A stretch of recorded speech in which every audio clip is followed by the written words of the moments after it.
Again, welcome everyone. Can everybody hear me okay? I hate to use a microphone, but have to use one to be able to pick up on the video camera here. Well, welcome to tonight's session. This is our second event for What is Politics, Promises, and Perils with Tino Perez, Dr. Tino Perez, retired Colonel, United States Army. We had the same venue yesterday at the Boswell Library, very well attended. And again, thank you for coming. I'm Scott Buren, the co-founder and current president of the J. Sherwood McGinnis Junior War, Peace, and Justice Project. So on behalf of Sherwood McGinnis, the late Sherwood McGinnis, welcome to the evening's venue. If you don't know Sherwood, just a little bit about Sherwood. He passed away prematurely 4 years ago. He was a career Foreign Service officer. He was the other founder of the War and Peace Justice Project. He was a dear friend of the former president of Dickinson College, Margie Ensign.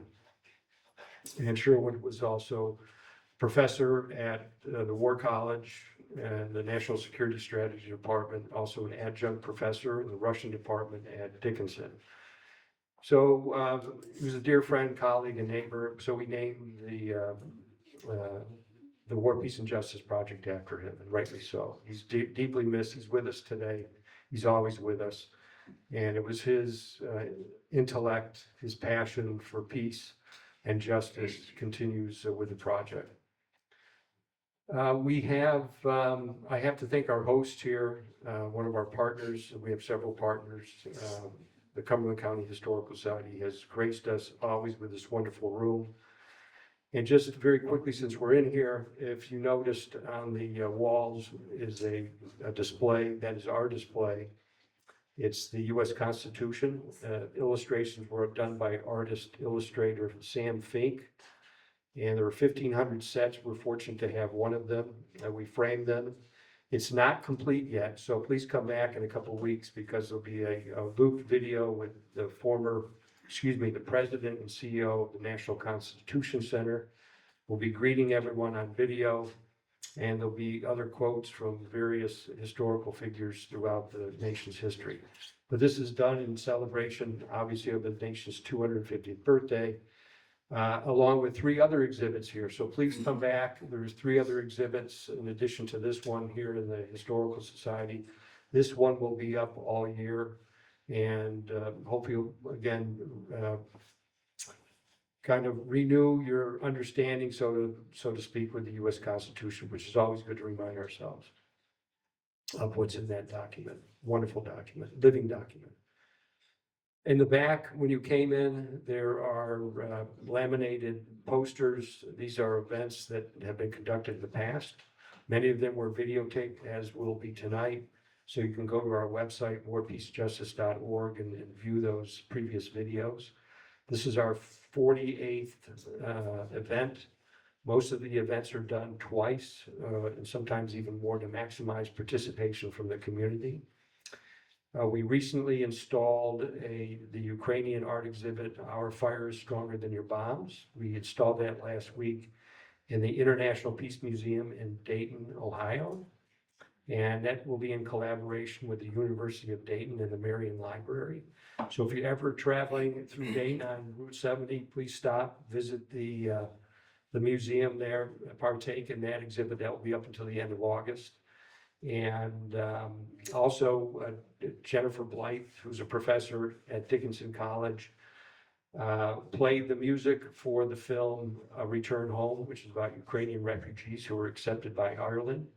And she'll be performing in the official opening of that exhibit in Dayton, I think the 29th of May.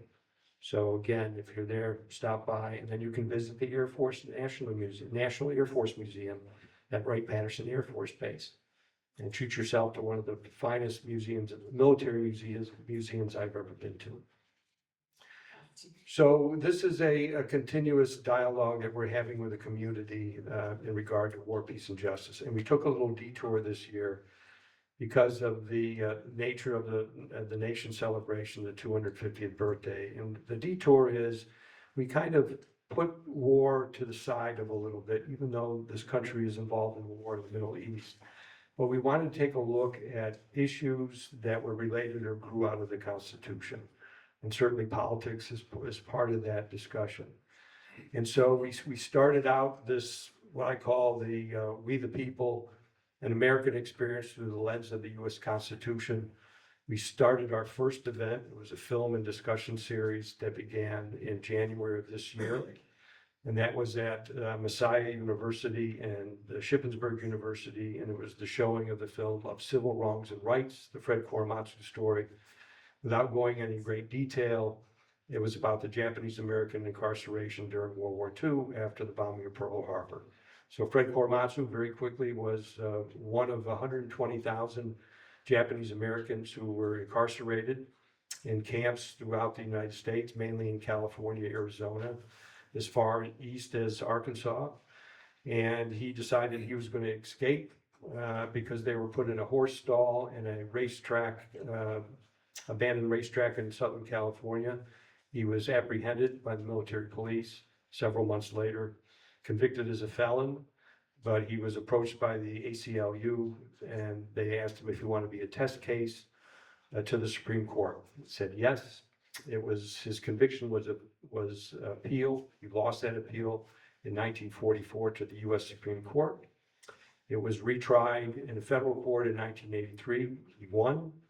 It led to the reparations to the surviving members of the incarceration in 1988 by President Reagan.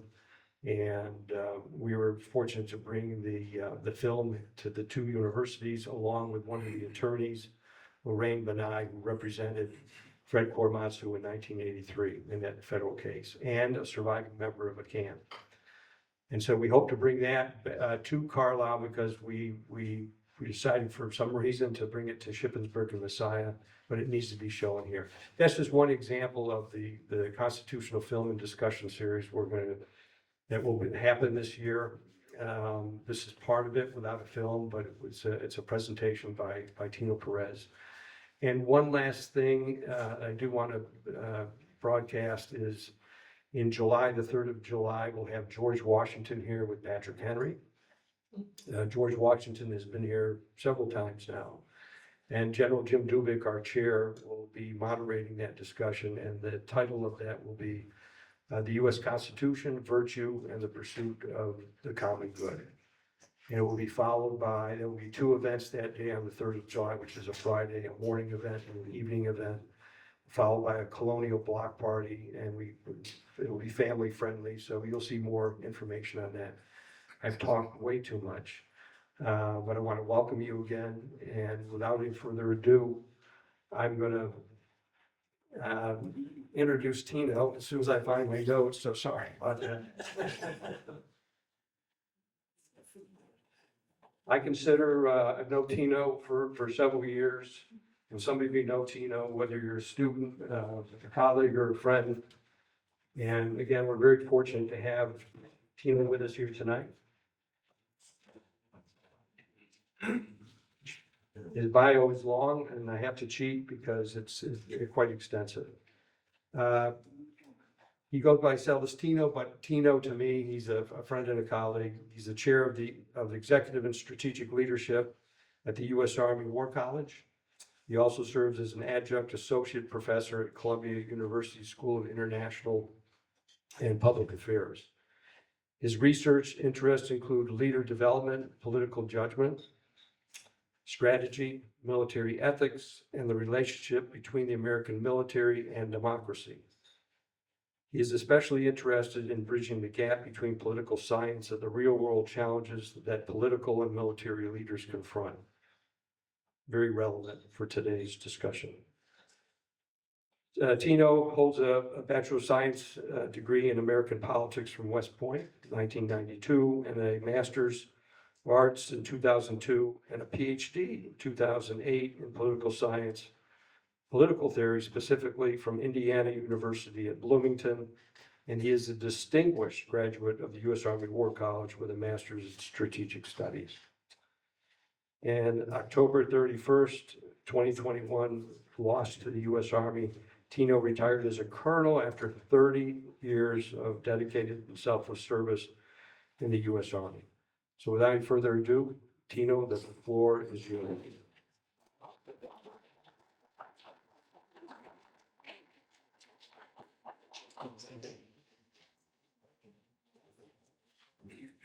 Thank you for braving the weather, the rain outside, for coming here. This is a civic organization, and it's a place where people can come together and have discussions about important topics that touch our lives. I think politics is a great topic to discuss here. We'll have different views, and I hope we get to air those as the evening unfolds, but that's the importance of democracy, that we believe different things, but we can still get along peacefully. So I've been thinking about this topic for several years. Teaching at the U.S. Army War College, I was aware of a group of scholars within the community of civil-military relations. These are people who study the relationship between the military and society, as well as between top military leaders and military and political leaders who are making decisions about saying whether to go to war. And I noticed that a large group of those scholars were advancing what I considered a very narrow conception of politics. And when pressed, personally, when I would press them, what about this? They were very aggressive in defending, no, this is right. This is the only way. And so I started to rely on my PhD work, where if their definition was right about what politics is, then my whole PhD should have been like irrelevant and easy and coverable in like a week. But politics is a rich topic of discourse. That's not just in the West, but globally and throughout history. And I'm going to try to bring some of that to the fore today. Not to say that there's another narrow definition of politics, but that politics is one of those topics that we need to actually, as I'll say later, train our imagination to go visiting what other people think, and just settle for the fact that we don't know what politics is because it's so many things to so many people. And they all have insights, each of these different views. So I'd like you to pause for a moment and just think, what do you think politics is? If you had to define it on a sheet of paper, just about 10 seconds.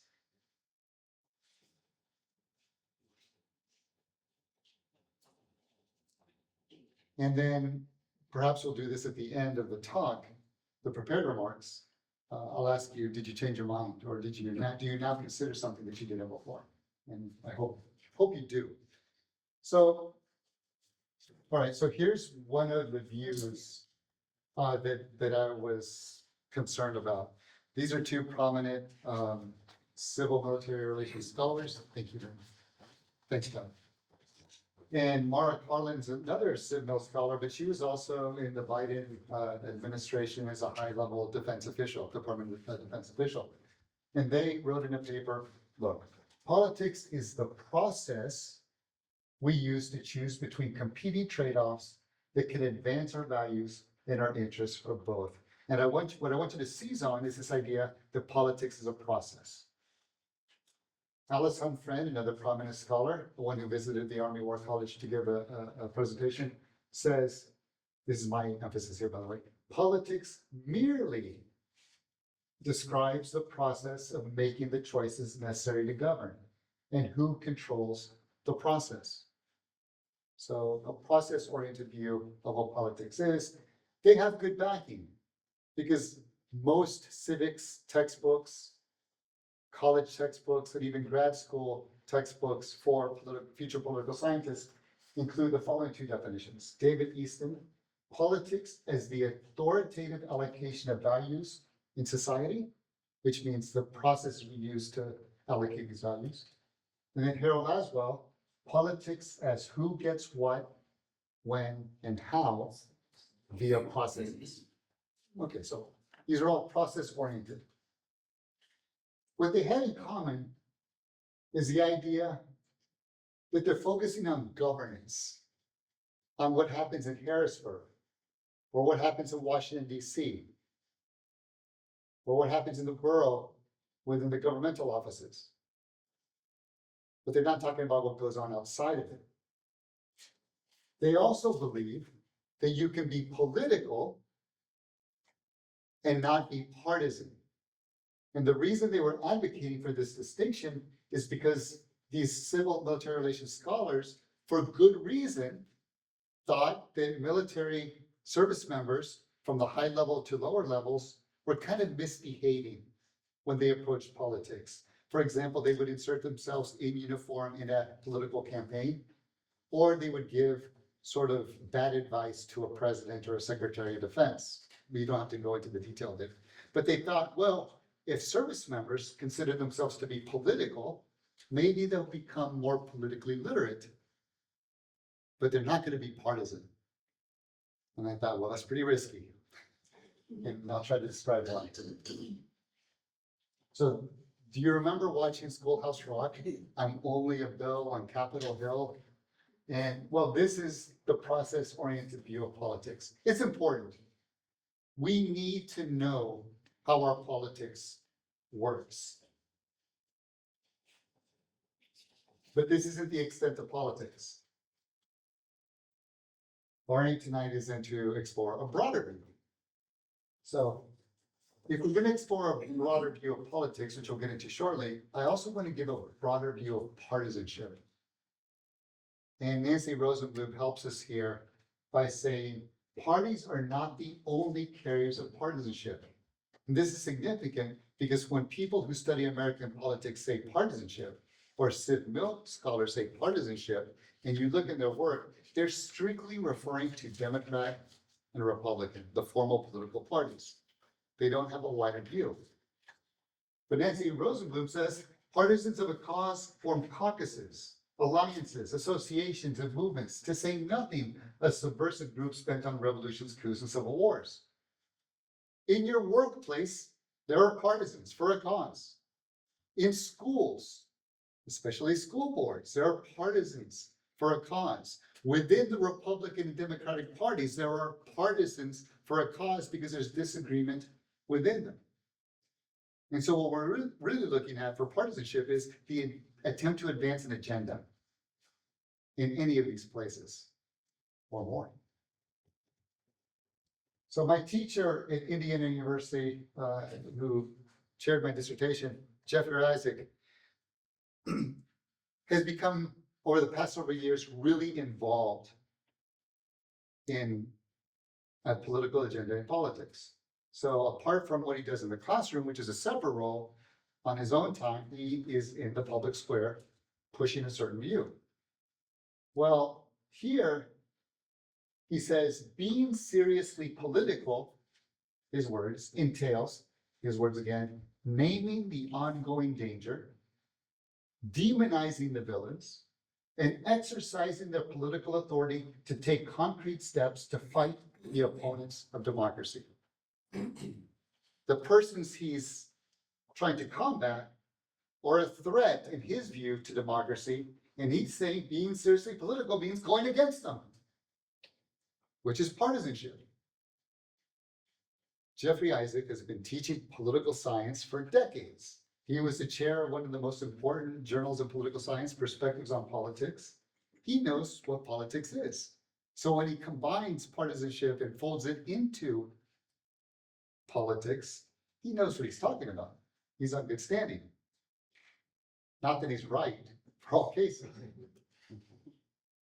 Chief Justice John Roberts, the court's in the news again today.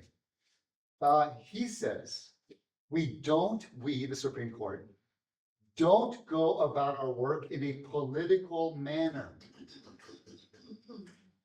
which means that he believes, like bureaucrats or like journalists, that even though they have political priors, they are supposed to suppress them while they do their official work, which for the Supreme Court is to interpret the Constitution and to declare whether certain laws are constitutional or not, which in theory is non-partisan. But we have come winking at each other. Well, maybe it is. So we'll deal with that. But he, at least in his rhetoric, says, I'm not political, which means part of government isn't political. On the other side of the political spectrum, there's so many contradictions.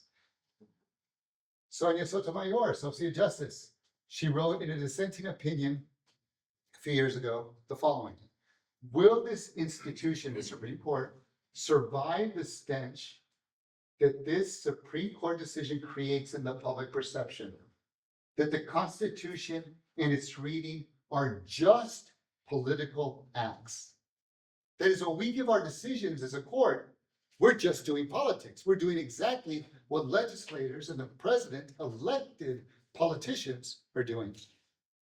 And Sotomayor and Roberts think that's not what we're doing on the Supreme Court. We're doing something else. But in both cases, these two justices think that the politics means partisanship. That is, they're saying we're not partisan.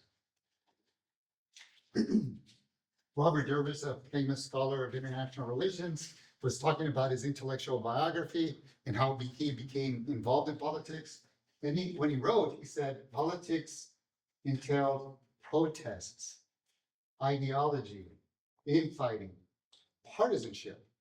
Another smart person who knows about politics. And then in 1974, William Conley, a professor at Johns Hopkins University of Political Theorists, wrote a book that won a bunch of awards. He died at the end of this past February. And my students are familiar with William Conley. Initially, they are horrified, and then they come to appreciate Conley.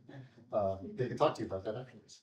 But William Conley wrote a book, The Terms of Political Discourse, where he said that when we talk about politics, we use certain words or symbols that don't have a fixed meaning. They're fuzzy or slippery, or as some scholars would say, fugitive. They're hard to capture. And that this is the nature of political discourse, that we bundle these fuzzy words together, and then we know the meaning, but then I say them to another, and that person has different meanings for those words, and so they hear something differently. And that's the nature of political discourse. What he says is these terms are essentially contestable. At their core, they're essentially contestable. This is unlike the following terms: radius, diameter, circumference, force, mass, acceleration. All right-thinking persons, for large communities of people, believe that those have fixed definitions. But that doesn't apply to equality, justice, right, sovereignty, inalienable, God-given, due process. These are contestable terms. His chief examples in this book are politics and political. So you can see how I had a reaction when somebody says, politics is merely a process. So let's go into some of these different views of politics. Aristotle. Aristotle had 3 views of politics. Here in the translation, it says, it is evident then that the city, Carlisle, exists by nature, and that a human being is by nature a political animal. We're going to have different words for human being. They're going to become significant here a little bit. But the human being is by nature political. Okay, so whatever political is, everybody's political. And the city's political. The whole thing, the polis. But he has 2 other views of what politics is. First of all, it's a legislative science, which means it pertains to establishing the fundamental laws of a society. For the United States, that means the establishment of the US Constitution. That's legislative science. He says people who do that could be said to be engaged in politics. And then he says there's another action, deliberative action, which is the offering of routine decrees or judgments in particular cases. Well, that too is practicing politics. Here we find that in decisions of the Supreme Court or lower courts. We find it in bureaucrats when they're trying to make decisions about, what kind of business practices can go on. about immigration, about agricultural, policies, etc. When they make decisions, they're following. Well, that's politics. Today we call that administration, but here politics. But he says, the ones who practice politics really, of those three, are the ones who issue routine decrees, the ones who are making daily judgments about particular cases. So, well, thank you, Aristotle. That was helpful. He has a process-oriented view of politics here, right? He's talking about institutions, which are rules, like the Constitution, and he's talking about roles that specify what people do with respect to those institutions. Football, American football is a set of institutions as well. The roles, quarterback, wide receiver, center, etc. Their roles are specified by rules. Well, when we apply that to politics, you get the rules that govern what we do in Carlisle, Harrisburg, Pennsylvania, more broadly, and the national government. So if you believe that politics is a process, if you believe that politics, the way Aristotle views it, is right, it's kind of nice. Because there's no talk of war. There's no talk of violence. There's no talk of passion. There's no talk of enmity. It's kind of chill. Relax. It's like what some people call the administrative state. We're just solving technical problems here, giving judgments. No big deal. If you compare that to the Federalist, Publius, J. Madison, Hamilton wrote together under the pen name Publius, the Federalist Papers. They're engaged in the same type of work that Aristotle was talking about with respect to establishing the foundational laws, within which you would later give decrees. But I want to point out a difference, and we'll build upon it later on, which is that when Aristotle was talking about politics, the good to be aimed at was the virtue of the people. There was really no debate about what the good was, the good, capital G. It was simply creating a virtuous people. But for the founders of the United States system, there is no good that everybody agreed to. They called it the common weal or the common good. But we would debate about it because by this time, no one agrees what the highest good is. We disagree with each other about the highest, most important, big questions. We'll get back to that in a little bit. So what is the place of violence in politics? Here we turn to Max Weber. And there's a scholar, Richard Barbalat, who pointed out that in Max Weber's work, there's two sort of tendencies. On the one hand, Max Weber believes that politics and violence go together. They cannot be separated. On the other hand, he believes that they can be, and that politics is fundamentally peaceful. Well, here's some lines from Max Weber that can fit the former. The tasks of politics can only be solved by violence. What does he mean? The second one, politics operates with very special means, namely power backed up by violence. So if we think about it, in domestic politics, he said the government is that entity that has a monopoly of violence over a certain territory. And how does that manifest? They're the only ones who can use violence licitly, legally. So law enforcement carry weapons. They're at the airports. They're patrolling the streets. They walk around in towns. They can use violence. The question is, who determines whom they can shoot and whom they can incarcerate? Well, these are contingent decisions that citizens argue about. But it's the fact that the state is the only one that can use that violence or threat of violence legally. Within international politics, we also have soldiers who are allowed to carry arms. Soldiers broadly understood as service members. They're allowed to go to places outside or contestably inside the country and use their arms. There too, the decisions that political leaders make about where to deploy forces are also contingent. There's an ethics to it, just war theory, that determines what is right or wrong in terms of the use of military power. But in other places, Max Weber says, hey, politics is peaceful.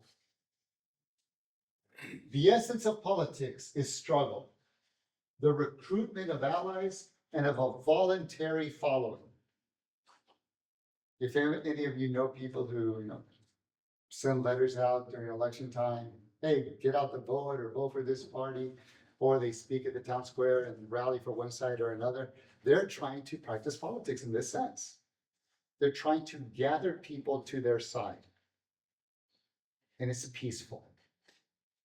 Another view of politics that Weber gives is this famous sort of expression, politics as a strong and slow boring of hard boards.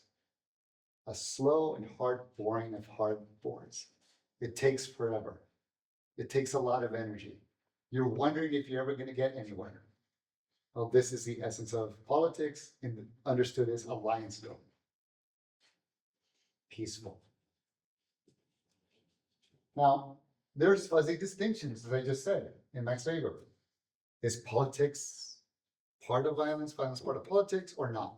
Is politics fundamentally peaceful? Well, Clausewitz, a famous military thinker, said the following: war is an extension of politics by or with other means. That means when you go to war, it's politics. But instead of using ballots, we're using bullets. Mao Zedong, politics is war without bloodshed, while war is politics with bloodshed. Okay, wrap your head around that. So based on the basis of that, is politics peaceful or violent? And then I think it's a little clearer for us here. Political power goes out of the will of the government. So the question now becomes, what is a place of violence in politics? What insights do we gain from this? If you think that politics is merely this peaceful administrative state sort of exercise where we're solving puzzles that do not evoke the passions, do not evoke enmity among the participants, well, that's good. But much of the world doesn't live that way. For much of the world, politics is a dirty word because it's not clean. It's not simply process oriented. Or if there's processes, some people are shut out. We'll talk about that shortly. But it's good to know that some people with power do believe that violence is an integral part of politics, and that routine politics can be carried out violently. It's good to be aware of that. Now let's look at another political theorist, Wendy Brown. And she did a study of Max Weber. He wrote two important essays, Science as a Vocation and Politics as a Vocation. She's focusing here, the one we're focusing on is on politics. She looks at politics as a value struggle, looking through the lens of Weber. Why is it? In the Romans' time, the highest good was service to the Republic. Today we see that with soldiers. They sign up and they put US Army or Navy on their uniform, and it's just understood by them and others that they're willing to sacrifice their life for the good of the whole. That's what being a service member is. Well, that was Rome. And for Aristotle's time, the Greeks, there was a virtuous society. I'm simplifying a lot of things here. Later on in Christendom,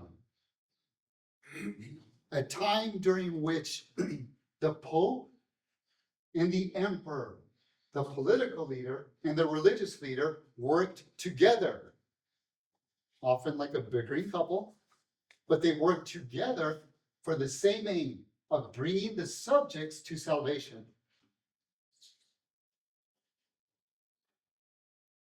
And with an essay in an era called the Enlightenment, Immanuel Kant wrote, "What is enlightenment?" Where we start to see the push for people to think on their own. And we know that there's political and religious authorities out there. Use your own brain, use reason. And now we start to see, from that point on, the breakdown of metaphysics as a governing entity for everyone. There is no philosophical or religious view to which all right-thinking and people of goodwill adhere to. It doesn't exist anymore. It's an age of disenchantment. Now we all believe our different things about religion, about atheism, about spirituality, about metaphysics. We don't agree with each other about the most important things. Well, then how do you settle conflicts? Because before we had a schema to refer to that told us what right and wrong was. Well, now Wendy Brown, looking at Max Weber, is realizing what Max Weber is saying is, it's the responsibility of political leaders to do this work. And it's a tremendous responsibility because these clashes of values is filled with passion, is filled with enmity. Violence is always lurking as a possibility. So political leaders need to govern wisely and responsibly to keep the fact of pluralism, the fact that we disagree, intact, but without spilling over. We'll get into this a little bit more. But Wendy Brown did write for Weber, the domain of the political is quintessentially partisan. And that disagrees with these authors that I introduced with. So Wendy Brown's a professor of multiple decades. She's now emeritus of political science, political theory. She knows politics. Chantal Mouffe is another political theorist. And she, like Wendy Brown, is critical of any conception of politics that bleeds out or that takes out the idea of partisanship or antagonism. She wants people to acknowledge the concept of the political, which we'll talk about shortly, as the antagonistic dimension of politics. To separate partisanship from politics is actually anti or post-political. These are strong charges. Little side quest. Nancy Rosenblum, again. Politics exists only when the fact of pluralism is accepted and there is latitude for open agitation of groups with rival interests and opinions. This is a shift because this isn't the way Aristotle or Augustine or Aquinas, when they're writing about politics, it's not the way they talked. She's saying politics depends upon this clash. We'll show later how the framers of the Constitution did too. We'll leave that as a teaser. Politics is about disagreement that brings conflict. So back to Chantal Mouffe. She defines the political in one way and politics as the other. The political, as we talked about, is that antagonistic dimension. It will never go away.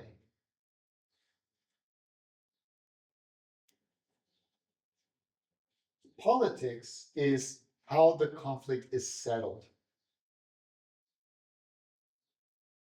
It is a set of institutions, the way the initial thinkers thought, but it's not only about a bill on Capitol Hill. Politics here says, what are the norms, the rules that pertain in our households, on the town square, in businesses, in schools, in your private life, as well as in Congress and the executive branch and the judiciary. Politics is everywhere. Let me give you an example. Who recognizes this? Rudolph the Red-Nosed Reindeer, right? And one of the subplots of this important work is the little dentist. I don't even know his name. Herbie. Herbie? So Herbie, he is told by the politics created because of the political that he's an elf. And he's in the workplace, a business in a sense, a factory, a workplace, where he's expected, because of who he is, to make toys for Santa. But he wants to be a dentist. But that older elf is saying, you can't be a dentist. Get to work, build toys. This is politics. There's an overarching system or matrices of institutions that if you could look on high at Carlisle, look into all the households, all the businesses, all the schools, all the places where local ordinances are made and enforced, you would see the set of hegemonic practices that prevail. But you also know that there's people who are chafing under those institutions. They're uncomfortable. They want things to be a different way. And wherever that clash occurs between the dominant or hegemonic system and a different way of looking at things, that's politics, wherever it occurs. And the dominant system, the hegemonic advocates will say, it has to be this way. And the people chafing uncomfortably under it will say, no, it doesn't. It can be a different way. Things are contingent. That's what's going on here. This is politics. But it occurs in other areas as well. Martin Luther King Jr. Why do I have to sit in the back of the bus? Why can't I go to lunch here? Why do I have to drink out of the water fountain? It just has to be. There's no other way. Hegemonic practice. Yes, there is another way. I have a dream. It can be another way. Okay, that's politics. Other examples of hegemonic practice, apartheid in South Africa. There's some of the service members here, my students. The Taliban, today's Kabul, where women are not allowed to study seriously, to work. So keep that in mind. That's politics. Now, Stuart Hall is a thinker, like many of these, on the left. But the sentence I'm going to read from could be written by anyone on the right, because politics is occurring in the United States on both sides. So I'm not trying to make a left-right partisan claim here. Here's how politics works, according to this view. The identities which people carry in their heads, their subjectivities, their cultural life, their sexual life, their family life, their ethnic identities, their health, have become massively politicized for both sides. So politics isn't simply what goes on in Capitol Hill, in the White House, or in Harrisburg, in state governments. It occurs everywhere, for everyone, regardless of what side you're on. To reinforce this point, some of you may remember this expression, the personal is political. And another popular phrase you hear sometimes, being apolitical is a privilege. Oh, you don't care about politics. You're not going to take a side. Some people will claim it's because you're pretty happy with the way things are. Why get involved? You're insulated from it. Do you notice how partisanship is an integral part of all these different views of politics? Now, Chantal Mouffe makes a move that jarred a bunch of scholars and people. There was a legal theorist who supported Hitler's Germany. His name is Carl Schmitt. But Carl Schmitt was a smart guy. And he wrote a book called The Concept of the Political, essentially asking the question, what is politics? And what he said politics was, it's the core of politics is a distinction between friend and enemy.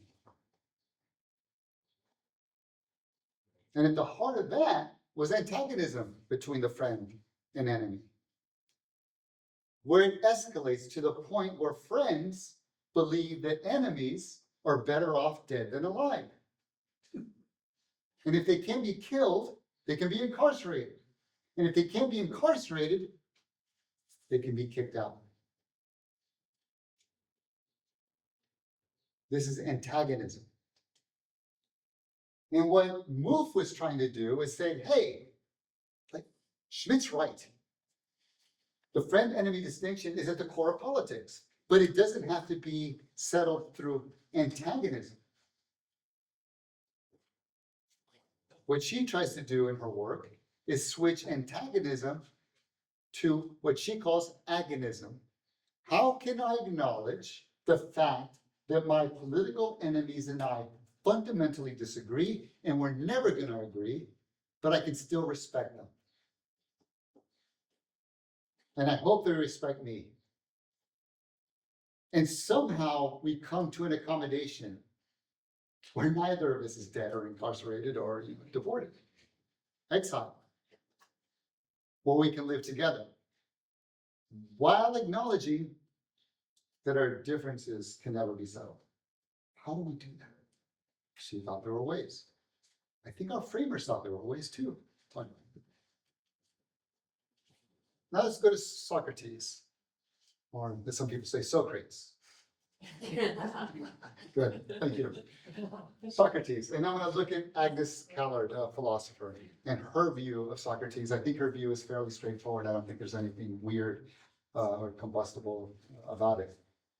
If for Mouffe, the central political problem is how to move from antagonism to agonism,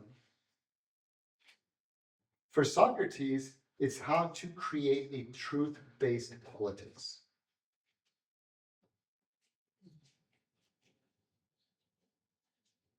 Before we go into that, I want to describe 3 views of politics that Agnes Callard gives. And I think this is interesting. Bad politics is, for Agnes Callard, drawing upon Socrates, is politicized politics. Politicized here is a pejorative. Bad politics is politicized politics. What does that mean? Well, at time 0, at a certain point in time, there's a clash between 2 groups of people. It's ongoing. And it's going to go on for the foreseeable future. In the United States, this clash is between Republicans on the one side and Democrats on the other, or conservatives on one side and liberals on the other. That exists, it's not going away, it's there, it's been there for a long time. It morphs over time. But there it is. We can all point to it. We can all feel it. Perhaps around Thanksgiving tables and things like that.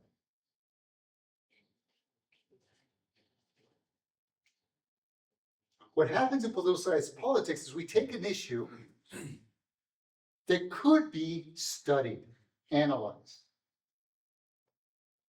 What should the tax rate be? What do we do about a pandemic? Do we go to war or not? And instead of analyzing the pros and cons of different alternatives for the policies,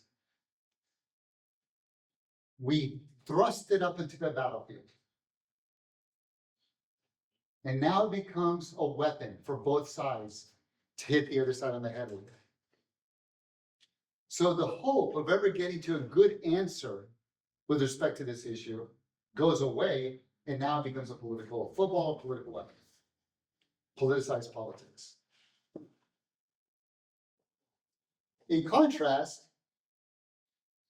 she says that some people advocate for positive or liberal democratic politics. This is what we do in the United States. How do we settle it? Well, we hope to stay away from politicized politics. What do we hope we do? We hope we compromise, negotiate, bargain with each other in the legislature, in parliaments, in town squares, in local governance. You're not going to get everything you want, and I'm not going to get everything I want. Our sides are going to come together on an agreement. The problem for Agnes Callard and the problem for Socrates is that when things are settled, there's no guarantee that what you came up with via compromise is the truth, is the best way.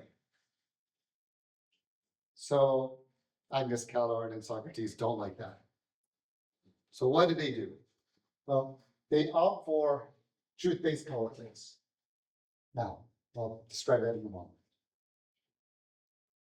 So prerequisites. For Agnes Callard, you remember the quotation, all human persons are all persons, are political. Many translations, all men are political. Here, what she's trying to say is all human persons are social, not political. Aristotle was wrong, or the translators wrong. What that means is we're social, we live together. But for Keller, to say we're political means that we come up with a shared idea about how to live together.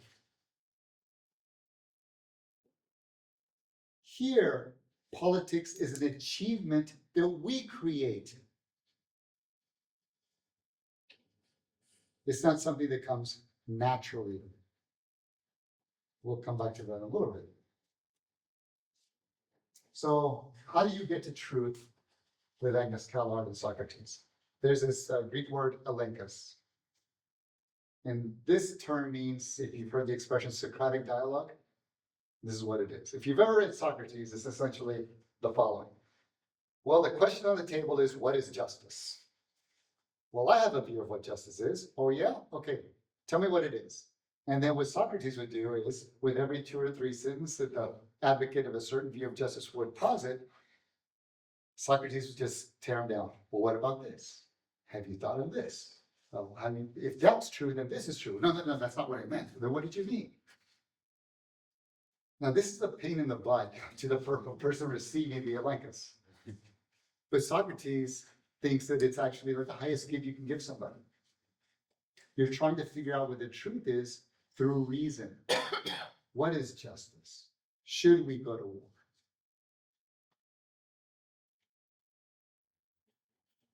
And then Socrates gets very arrogant about it.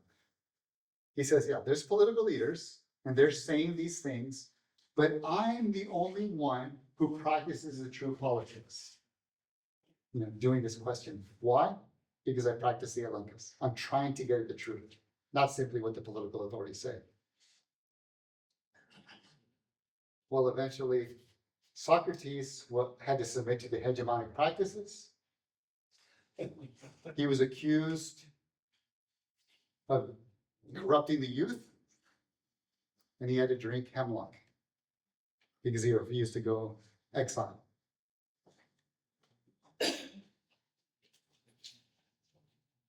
So Agnes Callard and Socrates want the truth to prevail in politics. But this is a problem. In a way, we all want the truth to inform our policies. What is the right thing to do about a pandemic? What is the right thing to do with immigration? What's the right thing to do with taxes? What's the right thing to do with reproductive health?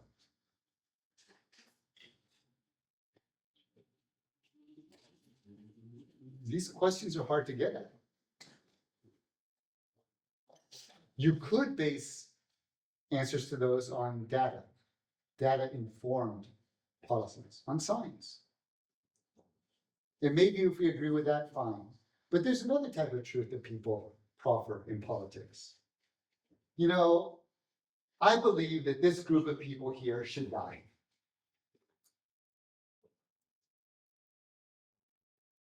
I believe that there should be a 1,000-year reign of this other group of people.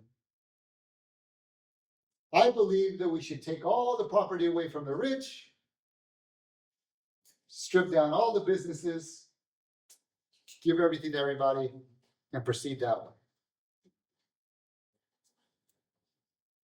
There's some people with fanatical ideas who are happy to kill human beings in order to craft their political desires.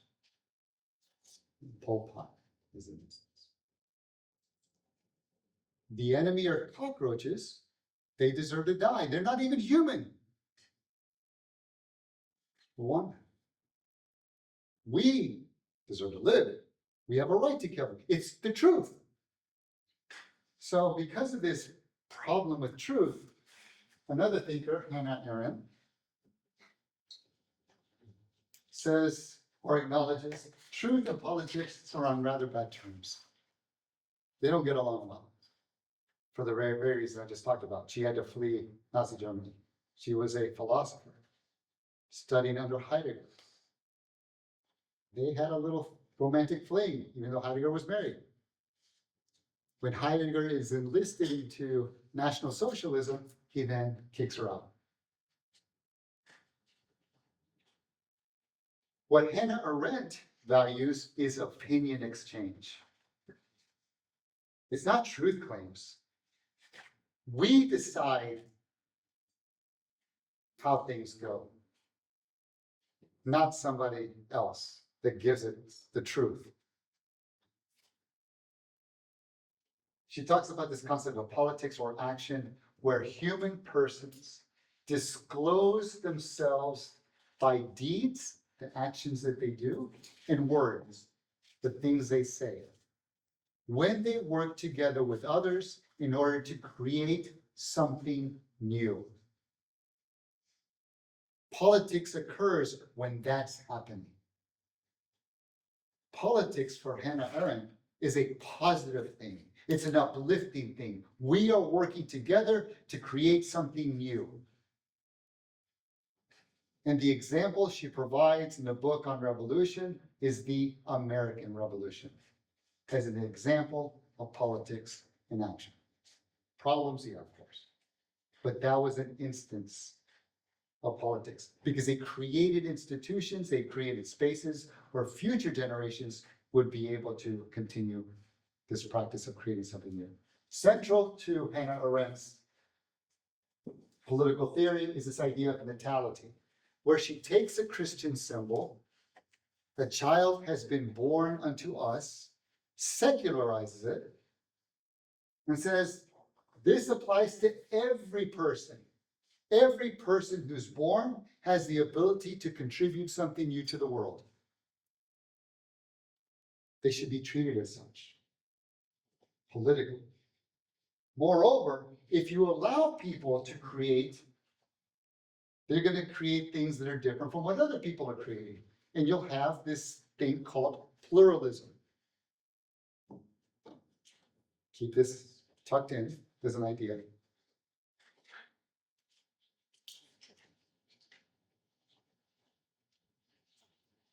Arendt criticizes the assumption that there is something political in gender language, man, that belongs to his essence. This simply is not so. Man is apolitical. Politics arises between men and so quite outside of men.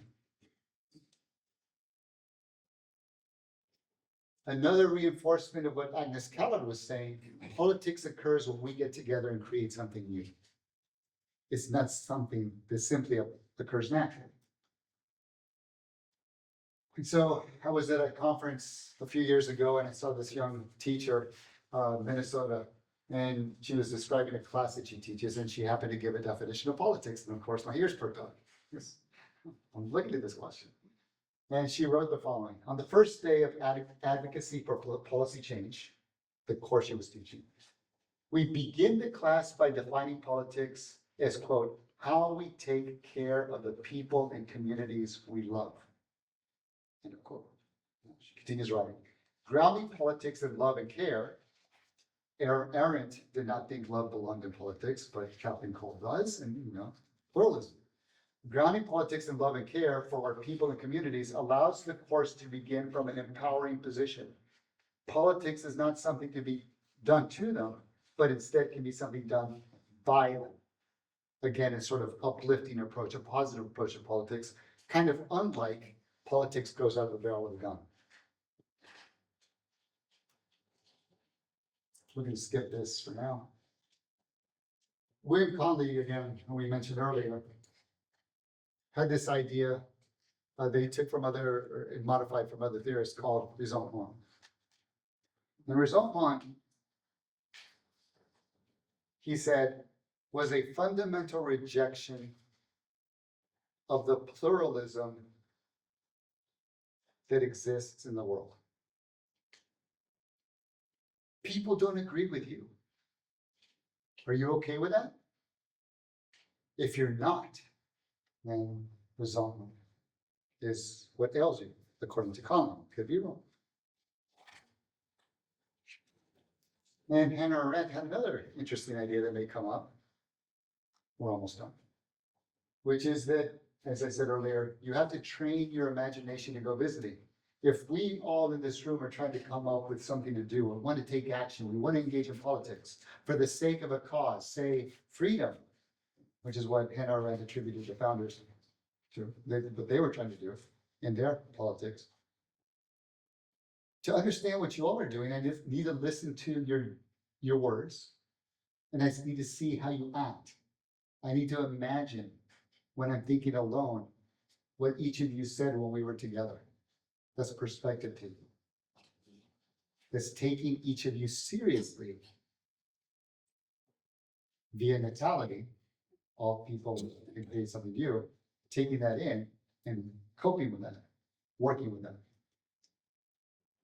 This isn't something strange to us. Publius, the authors of Federalist 10, they were trying to get rid of this idea of majority faction, the possibility of majority faction. Faction was defined by Publius as a group of people working against the common weal or the common good of the country. They said that with the electoral system and voting, small factions will be watered down. They won't make it. You need the majority principle to. But the question now becomes, how do you get rid of majority faction? Now, without going into the solutions, which we can later on if you'd like to, 2 solutions were rejected. 2 solutions were rejected. There are, again, 2 methods of removing the causes of faction. The one by destroying the liberty which is essential to its existence. Get rid of liberty, you don't have faction. You actually have totalitarianism. The other solution they rejected, by giving to every citizen the same opinions, the same passions, and the same interests. Oh. So that means they weren't succumbing to resentment. They were actually building a set of institutions that would account for pluralism. That people believe fundamentally different things about the most important. The First Amendment embodies the same idea. Congress shall make no law respecting an establishment of religion or prohibiting the free exercise thereof or abridging the freedom of speech or of the press or the right of the people peaceably to assemble and to petition the government for a redress of grievances. If everybody has the same beliefs, you don't need a First Amendment. We can go and live in an administrative state where politics is merely a process. I hope that this talk helps you think deeply about the kinds of problems that our framers had to confront, and that as a country and our political system unfolded into the first 25 years of the 21st century, that our Constitution still confronts. So thank you very much for the time. Let's talk.